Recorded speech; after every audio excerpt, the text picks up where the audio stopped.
네, 안녕하세요. 오늘은 방문진료 재택의료의 모든 것을 여러분께 알려드리겠습니다. 저는 오늘 사회를 맡은 고대 안암병원 가정의학과 한병덕입니다. 오늘 저는 따스하게 더불어 바라보는 이 두 남자 선생님과 함께 이야기를 나누려고 합니다. 서울봄연합의원의 이충형 원장님, 이한결 원장님 모셨습니다. 네, 안녕하세요. 이충형입니다. 네, 안녕하십니까. 이한결입니다. 네, 그냥 제가 와서 보니까는요, 계속 찍으면서도 이제 병원 와서 느끼는 건데 굉장히 따뜻한 느낌이 듭니다. 그리고 두 분 투샷을 보니까 뭔가 형과 동생 같고, 일단 저는 이한결 원장님께 먼저 여쭤보고 싶은데요. 보통 방문 진료를 이제 가시면 환자분들이 이제 어떤 걸 많이 물어보시고 어떤 걸 요구하시는지 어떤 식으로 진료를 하십니까? 예, 아무래도 환자분들께서 굉장히 생소하게 느끼시다 보니까 이제 어느 정도까지 이게 가능한지, 그러니까 혈액 검사라든지 아니면 약 처방만 가능한 것인지 아니면 그 이상으로 여러 가지 처치들을 받으실 수 있는 것인지, 그리고 또 비용은 얼마나 되는지 참 다양한 것들에 대해서 궁금해 하십니다. 그래서 정말 환자분께서 무엇을 필요로 하는지를 잘 평가하는 것이 가장 중요하다고 말씀드릴 수 있을 것 같고요. 그리고 실제로 저희가 할 수 있는 영역들이 제한되어 있기도 합니다.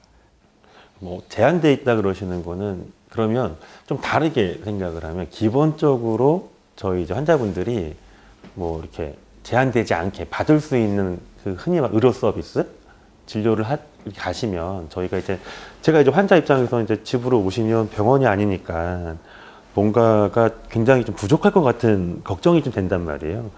보통 가시면 이제 어디까지는 진료를 해주실 수 있으신 거예요? 기본적으로 환자분께서 드시고 있는 여러 만성질환 약들이 있을 텐데 그런 질환에 대한 처치들은 기본적으로 당연히 가능하고요. 거기에 더해서 아무래도 거동이 불편하다고 하시면 그 거동 불편하신 상황에서 저희가 해드릴 수 있는 여러 때로는 재활치료까지도 함께 병행을 할 수가 있습니다. 그러면 혹시 재활치료라고 말씀하시면 우리 이제 환자분들이 생각하실 때 물리치료, 이런 재활치료 이런 것들이 같이 가능하시다는 거예요? 예, 아직까지 제도가 꼼꼼하게 세밀하게 만들어지진 않았는데 이제 정부에서 만든 방문진료 시범 사업에 의사와 물리치료사가 동반해서 환자 집에 갈 때 이제 수가를 주는 게 있어서 이제 필요한 경우 저희가 이제 물리치료사 선생님이나 작업치료사 선생님들과 같이 가서 이제 방문진료를 하는 경우가 있고, 특히 이제 고관절 골절 수술 후에 재활을 하셔야 되는데 여러 가지 이유로 집에 계시는 분들, 그런 분들께는 굉장히 효과적인 경우들이 있습니다. 요즘 이제 이 병원들의 상황들을 보면 수술을 받고 나서 예전에 우리 트레이닝 받을 때랑 비교해 보면 그 재원 기간이 굉장히 짧아지거든요. 환자분들이 오셔서 바로 하고 또 금방 퇴원하고, 근데 사실은 그 다음 단계로 치료받기도 어렵고 이런 불안해하시는 분들이 많은데, 그럼 이제 그런 환자분들도 저희가 이제 만약에 제가 의뢰를 드리면 도움을 주실 수 있고 그런 도움을 받으실 수 있다라는 거겠네요. 예, 사실 방문 진료도 굉장히 영향에 따라 다양한 방식으로 이루어질 수가 있고요. 사실 외국도 그렇지만 많은 서비스들을 해줄 수 있는 데가 있고, 단순한 진찰과 혈액 검사, 수액 처치 정도만 할 수 있는 경우들이 있고요. 저희는 이제 방문 진료를 그래도 한 5년, 6년 정도 하면서 노하우를 쌓고 이제 거기에 맞게 인력을 충원해서 이제 어느 정도의 재활 치료까지는 할 수 있지만 아직까지는 제도적 한계가 많아서 모든 걸 다 할 수 있다 그런 건 아닌데, 저희가 방문을 가서 환자분에게 가장 좋은 계획을 세워드리고 또 저희가 할 수 있는 것과 없는 거를 구분해서 이렇게 말씀드릴 수 있을 것 같습니다. 그 말씀은 재활치료와 같은 경우들은 흔한 상황들은 아닌 것 같고요. 거기까지 할 수 있을 수도 있다 이렇게 생각하면 되고, 보통 이제 우리가 생각할 때는 이제 방문 진료니까 우리 옛날에 그 왕진 가방 이런 이미지가 있거든요. 그렇게 저희가 생각을 하면 되는 걸까요? 예, 실제로 이제 방문 진료가 공식화되기 전에도 사실 동네 분들이 비하하는 말은 아니지만 주사 아줌마라 그래서 이제 간호사 선생님이나 간호조무사 선생님들 출신 중에 혈관 주사를 잡는 분들이 이제 비공식적으로 이제 영양제를 놓고 이런 분들이 있으셨어요. 뭐 지금도 많이 없어졌지만 계시고, 그래서 환자분들이 집에서 수액을 맞거나 영양제를 맞거나 이런 것들에 대해서 그래도 어느 정도 이렇게 생각을 하시는 분들도 있으시더라고요. 근데 이제 이렇게 방문 진료라는 개념이 생기면서 이제 조금, 지금은 이제 환자들이 조금씩 그런 것들을 알아가고 있는데, 아직까지도 방문 진료에 대한, 방문 진료 진짜 아직 가능해요? 뭐 이런 것들을 물어보시는 분들도 많이 계시는 것 같습니다. 이게 아마 환자분들은 이제 그런 걸 많이 궁금해 하실 거예요. 사실은 궁금해 한다고 하기에는 방문 진료 자체를 모르시는 분들도 좀 많이 있으신 것 같고요. 근데 이제 그런 걸 좀 궁금해 하시더라고요. 그러면 내가 어느 정도 아파야 이걸 신청을 할 수 있는가?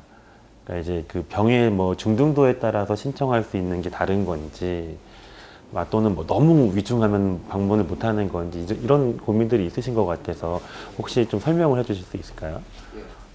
어떤 경우에는 이제 장기 요양 등급이라고 해서 우리가 소위 거동이 불편하거나 인지 기능이 좀 저하되시거나 이런 분들을 어떤 등급을 저희가 판정을 하지 않습니까? 그래서 특정한 등급에 해당되는 분들만 어떤 제도적인 혜택을 받으실 수 있는 경우들도 있고요. 근데 그렇지 않더라도 본인이 방문을 희망하는 경우라면 어떤 분이 있으시던지 간에 그 사업에 등록이 되실 수가 있고 또 적당한 처치를 받으실 수가 있습니다. 조금 덧붙이자면, 이제 그 방문진료 수가상에서는 이제 거동 불편 사유로 의료기관을 이용하지 못하는 분들은 누구나 방문진료를 받을 수 있다라고 그렇게 되어 있고, 실제로 환자 입장에서도 외래를 오는 거에 비해서는 방문진료비가 비싸기 때문에 거동이 가능하면 외래를 오는 게 훨씬 이롭고요. 근데 정말 거동이 불편하신 분들은 사설 앰뷸런스를 타고 외래로 가시는 것보다는 훨씬 더 편안하시고 도움이 되시기 때문에 그렇게 가고 있는 것이 있고, 앞서 교수님 말씀하신 것처럼 언제 방문 진료를 요청하는가에 대해서 제가 환자분들께 꼭 말씀드리고 싶은 게 있는데, 좀 빨리 요청을 해주시면 좋습니다. 보통 이제 어머님이나 아버님이 노쇠하셔서 누워 계시고 1주, 2주 다 빠지고 난 뒤에 이제 마지막 이제 죽기 직전에 뭐 영양제 한번 놔드려야지 이렇게 연락 주시는 분들이 있는데, 사실 그렇게 해서 저희가 방문을 가면 저희가 이제 해드릴 수 있는 게 많지 않은데, 사실 조금 거동이 불편하시고 병원에 못 가는 게 생기기 시작하고 노쇠해지기 시작하실 때 저희랑 만나면 저희가 훨씬 더 환자분들에게 해드릴 수 있는 것도 많고 이제 도움 드릴 수 있는 것도 많은데, 이제 그런 부분들에 대해서 조금 더 이제 방문 진료가 환자분들의 기능을 개선시키고 예방하는 목적을 가지는 방향으로 좀 생각해 주시면 좋겠다. 그래서 방문 진료 받아야 되나 말아야 되나 고민하시면 그 시점이 방문 진료를 받을 시점이다. 그러니까 뭐 몇 번 고민하고 늦추고 하다가 방문 진료를 받는 게 아니라 병원 잘 못 가시네, 내가 자꾸 약 타러 가네, 이러면 그때 방문 진료를 받아야지, 저희가 가서 이렇게 환자분이 나중에는 방문 진료를 안 받고 외래로 다닐 수 있도록 또 저희가 도와드릴 수 있으니까 그런 부분들도 있는 것 같습니다. 말씀이 딱 그 우리가 바라는 바람직한 진료의 방향인 것 같기도 하거든요.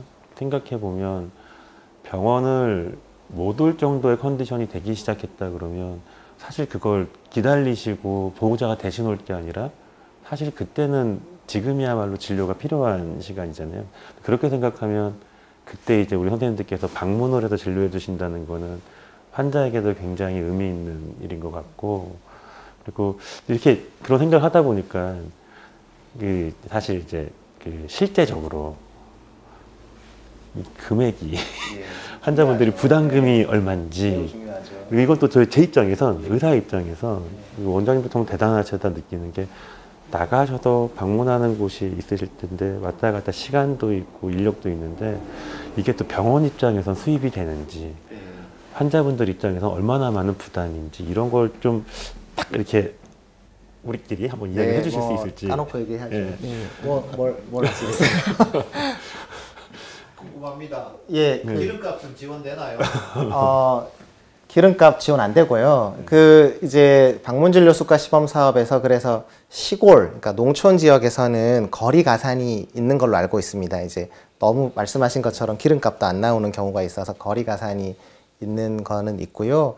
사실 우리나라의 방문진료가 아직 저변이 확대가 되지 않는 이유는 이게 경영적으로 아직은 크게 뭐 도움이 안 되는 게 사실인 것 같습니다. 물론 저희는 어느 정도 노하우가 생기고 또 이제 어느 정도 환자 풀이 생기고 저도 오늘 방문 진료를 9가정을 갔다 오니까 한 이 정도 환자 풀이 생기면 그래도 적자는 안 나고 유지할 수 있는 정도는 되는데 이제 그런 부분에 대해서는 조금 이제 아직은 부족한 면이 있고 이제 확대되려면 말씀하신 것처럼 기름값 나오고 방문 진료하고 나면 그날 가족들하고 그래도 삼겹살은 기분 좋게 구워 먹을 수 있고 뭐 이런 정도는 돼야 되는데 아직은 좀 아쉽다라는 게 사실인 것 같습니다. 본인 부담금 부분은 이제 혹시 이한결 원장님이 아시는 부분 있으면 네, 얘기해 주셔도 되고. 부탁을 드려도 될까요?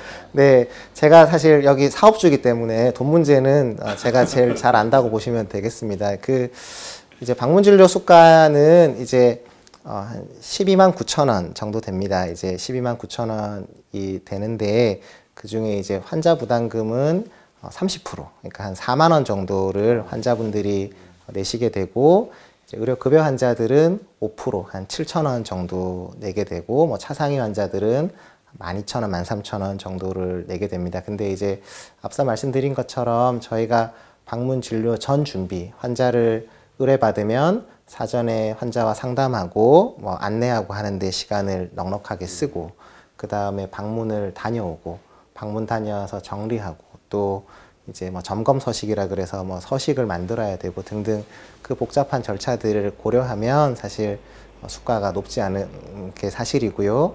또 환자 입장에서도 사실 뭐 사설 앰뷸런스를 타고 병원에 가려고 하면 비용 자체가 뭐 10만 원은 기본이고 20만 원도 들고 이렇게 하는데 그런 거에 비해서는 그 적은 돈이지만 뭐 특히 저희가 있는 강북구나 도봉구 지역은 이제 소득 수준이 아주 높은 구는 아니고 또 방문 진료가 필요하신 분들 중에는 소득 수준이 좀 낮으신 분들도 있으시기 때문에 이제 그분들에게는 요 금액이 조금은 부담스러운 정부에서 조금씩 뭐 장교양 1, 2등급 환자분들의 부담은 1회당 2만 원으로 줄여주고 이런 것들을 조금씩 만들고 있지만 이제 아직까지는 환자 부담금도 이제 방문 진료를 환자들이 받는 데 있어서 이제 하나의 장벽으로 작용하고 있는 것 같습니다.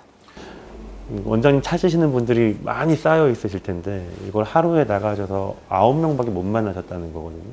이게 경영으로 생각하면 사실은 아마도 이제 이득이 되지 않으실 수 있을 텐데 아마 이제 이 지역사회 많은 환자분들한테 또 이렇게 따뜻하게 돌봐드리고 싶은 마음으로 선생님들이 하시지 않나 이런 또 존경의 마음과 감사의 마음이 막 들더라고요.